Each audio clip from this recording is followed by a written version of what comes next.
Top quality और consistent performance के लिए सिर्फ सिल्वर पंप नाम याद रखना। ಇನ್ನು ಕಾಲ್ ತುಳಿತದ ಪ್ರಕರಣಕ್ಕೆ ಸಂಬಂಧಪಟ್ಟ ಹಾಗೆ ಇವತ್ತಿನಿಂದ ಸಿಐಡಿ ಅಧಿಕಾರಿಗಳ ತನಿಖೆ ಕೂಡ ಆರಂಭ ಆಗುತ್ತೆ. ಶುಭನ್ವಿತ ನೇತೃತ್ವದಲ್ಲಿ ಪ್ರಕರಣದ ತನಿಖೆ ನಡೆಯೋದಿದೆ. ಸಿಐಡಿ ವಿಶೇಷ ವಿಚಾರಣಾ ದಳದ ಎಸ್ಪಿ ಶುಭನ್ವಿತ ಅವರು ಕೇಸ್ನ ತನಿಖಾಧಿಕಾರಿಗಳಾಗಿ ಡಿವೈಎಸ್ಪಿಗಳಾದ ಗೌತಮ್ ಪುರುಷೋತ್ತಮ್ ನೇಮಿಸಿರುತ್ತೆ ರಾಜ್ಯ ಸರ್ಕಾರ. ಕಾಲ್ ತುಳಿತ ಉಂಟಾದ ಸ್ಥಳದಲ್ಲಿ ಸಿಐಡಿ ತಂಡದಿಂದ ಪರಿಶೀಲನೆ ನಡೆಯುತ್ತೆ. ನೂಕುನುಗ್ಗಲು ಉಂಟಾಗಿದ್ದಂತ ಗೇಟ್ಗಳಿದೆಯಲ್ಲ, ಅಲ್ಲೂ ಕೂಡ ಪರಿಶೀಲನೆ ನಡೆಸ್ತಾರೆ.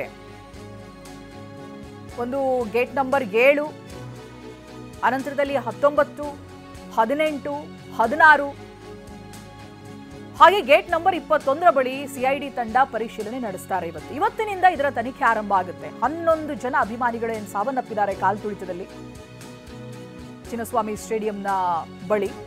ಇದಕ್ಕೆ ಸಂಬಂಧಪಟ್ಟ ಹಾಗೆ ಇವತ್ತಿನಿಂದ ಸಿಐಡಿ ಅಧಿಕಾರಿಗಳ ತನಿಖೆ ಆರಂಭ ಆಗುತ್ತೆ.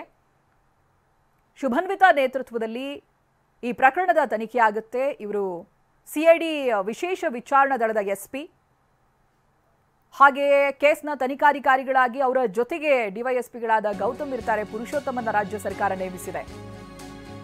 ಸ್ಥಳ ಪರಿಶೀಲನೆಯ ನಂತರದಲ್ಲಿ ಕಸ್ಟಡಿಗೆ ಕೇಳುವಂತ ತಯಾರಿ ಕೂಡ ನಡೆಸಲಾಗ್ತಾ ಇದೆ. ಆರೋಪಿಗಳನ್ನ ಕಸ್ಟಡಿಗೂ ಕೂಡ ಸಿಐಡಿ ಅಧಿಕಾರಿಗಳು ಕೇಳೋರಿದ್ದಾರೆ. ಸೋಮವಾರ 4 ಆರೋಪಿಗಳನ್ನ ಕಸ್ಟಡಿಗೆ ಕೇಳುವಂತ ಸಾಧ್ಯತೆ ಇದೆ. ನ್ಯಾಯಾಲಯಕ್ಕೆ ಅರ್ಜಿಯನ್ನ ಹಾಕಲಿರುವಂತ ಸಿಐಡಿ ತಂಡ ಇವತ್ತು ಸರ್ಕಾರಿ ರಜಾ ಇದೆ. ಅನಂತರದಲ್ಲಿ ನಾಳೆ ಭಾನುವಾರ, ಹಾಗಾಗಿ ಸೋಮವಾರ ಆರೋಪಿಗಳನ್ನ ಕಸ್ಟಡಿಗೆ ಪಡೆಯೋದಕ್ಕೆ ಸಿದ್ಧತೆಯನ್ನ ಮಾಡಿಕೊಳ್ಳಲಾಗುತ್ತೆ. ಬಾಡಿ ವಾರಂಟ್ ಮೇಲೆ ಕಸ್ಟಡಿಗೆ ಸಿಐಡಿ ಅಧಿಕಾರಿಗಳು ಪಡೆಯೋರಿದ್ದಾರೆ. ಇದಾಗಲೇ ಜೈಲು ಪಾರಾಗಿದ್ದಾರೆ ಆರೋಪಿಗಳು. ಸೊ ಅವರುಗಳನ್ನ ಕಸ್ಟಡಿಗೆ ಕೇಳುವಂತ ಸಾಧ್ಯತೆಗಳು ಕೂಡ ಇದೆ ಸ್ಥಳ ಪರಿಶೀಲನೆ ನಂತರದಲ್ಲಿ. ಇವತ್ತಿನಿಂದ ಏನು ವಿಚಾರಣೆ ಆರಂಭ ಆಗುತ್ತೆ, ತನಿಖೆ ಆರಂಭ ಆಗುತ್ತೆ. ಸಿಐಡಿ ತನಿಖೆ, ವಿಶೇಷ ತನಿಖಾಧಿಕಾರಿಗಳು ಹಾಗೆ ಎಸ್ಬಿ ಅವರ ನೇತೃತ್ವದಲ್ಲಿ ತನಿಖೆ ಆರಂಭ ಆಗುತ್ತೆ. ಸ್ಥಳಕ್ಕೂ ಕೂಡ ಹೋಗ್ತಾರೆ. ಯಾವ್ಯಾವ ಗೇಟ್ಗಳಲ್ಲಿ ಅವಘಡ ನಡೆದಿದೆ, ಸಾವು ನೋವುಗಳಾಗಿದೆ, ಅವೆಲ್ಲದರ ವಿವರವನ್ನ ಪಡಿತಾರೆ.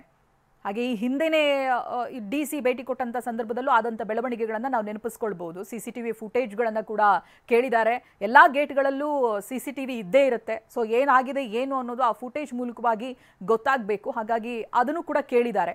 ಸೊ ಇದೀಗ ಇವತ್ತು ಸಿಐಡಿ ತಂಡ ಕೂಡ ಸ್ಥಳ ಪರಿಶೀಲನೆ ನಡೆಸಿ ಆ ನಂತರದಲ್ಲಿ ಆರೋಪಿಗಳನ್ನ ಕಸ್ಟಡಿಗೆ ಕೇಳುವಂತ ಸಾಧ್ಯತೆಗಳು ಇದೆ ಅನ್ನೋದು ಗೊತ್ತಾಗ್ತಾ ಇದೆ. ಒಟ್ಟು 4 ಆರೋಪಿಗಳನ್ನ ಕಸ್ಟಡಿಗೆ ಕೇಳೋ ಸಾಧ್ಯತೆ ಇದೆ.